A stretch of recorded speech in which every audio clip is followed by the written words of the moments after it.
ကိုကြီးဘယ်ကိုခေါ်လာလဲလို့ဘာလို့ရှိလဲကိုကြီးမဒီမက်ဆန်နေဟလားဒီမက်ဆန်နေဘာလို့ရအောင်လဲ ဖုန်းလေးဝယ်လာပြီအစ်စ်လည်းမဝယ်ပေးပဲနဲ့ဒီအပေါ်စားစက္ကန့်ကိုကျုပ်ကဘာလုပ်ရမှာလဲဒိုးသားမှာဗျာ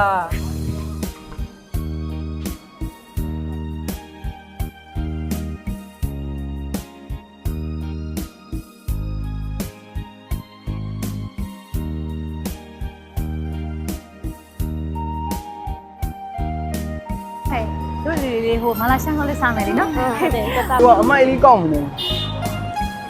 ဟဲ့ဒါဆိုလို့ရှိရင်လေတော့မုတ်ရဆောင်ပြောစရာကြီးပါနော်အေးမလဲမျက်နှာလေးကဝင်းလာတော့သပင်းလေးရလုံးလာပါ ညီမလေး လူကြီးလေမလဲသိလို့လားဘာလဲမလဲနဲ့သိလို့ဘာသိရမှာလဲညီမလေးနဲ့မလဲကိုလေးမလားဟာသိဖို့ပြောနေသူ့လမ်းမတွေတော့မမြင်ဘူးလက်သွားမယ်လူကြီးလည်းမသိဘူးရောပတ်စံလို့ကျင်တော့လားမသိဘူး ဩမလေးငါးကြောင်းနဲ့သူတိမ်ငယ်နေရတယ်ငါတွေ့ရင်တော့ရှောင်သွားပြီးပါမယ် ဟဲ့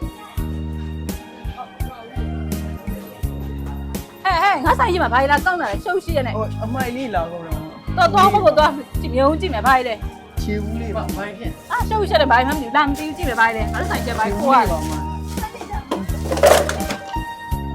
ခြေဘူးလေးပါ မိုက်ကတော့လို့ဆိုတာနန်းစောနေရပဲတော့တော့ ဟုတ်ကဲ့ပါကျွန်တော်ဒါလေးတခါယူသွားပြီးသွားလိုက်ပါဟော သိလားဆိုင်ရှိမှာကျက်စမိုင်းနန်းစောနေပဲတော့တော့ သွားတော့မယ်ဟာဖုန်းဆိုင်လေး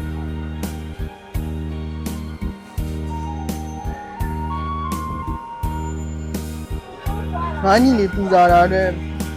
ဖုန်းလေးတစ်လုံးတော့ငါရောင်းအောင်ခွဲပြီးနိုင်မှာကွာငါမှရှိရပတ်စံလေးအလုပ်တွေအများကြီးထူစားပြီးတော့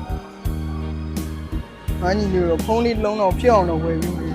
ကိုကြီးဘယ်ကိုခေါ်လာလဲလို့ ငါလေးပြေးကြအောင် ဘာလဲလို့ဘယ်ကိုခေါ်လာလဲလို့ကိုကြီးရလဲ ငါလေးကိုတစ်ခုဝယ်ပေးကြတယ် ဟောဝယ်ပြီးမှလဲ ဟာကြည့်လိုက်ပြီ ဘာလို့နောက်ခေါ်လာလဲ ဝယ်ပြီး ဘာလို့မလဲကိုကြီးကပတ်စံဘယ်လောက်ရှိလို့လဲ ရှိတယ်ကိုယ်ကပတ်စံ ဒီဆိုင်ကပတ်စံတွေဈေးကြီးကကိုကြီးမသိဘူးလားကိုကြီးဝယ်ပေးနိုင်လဲဘာလို့တက်တက်ပဲအချက်ခွဲရလဲ ရှိတယ် ဘယ်လောက်ရှိလို့လဲကိုကြီးမ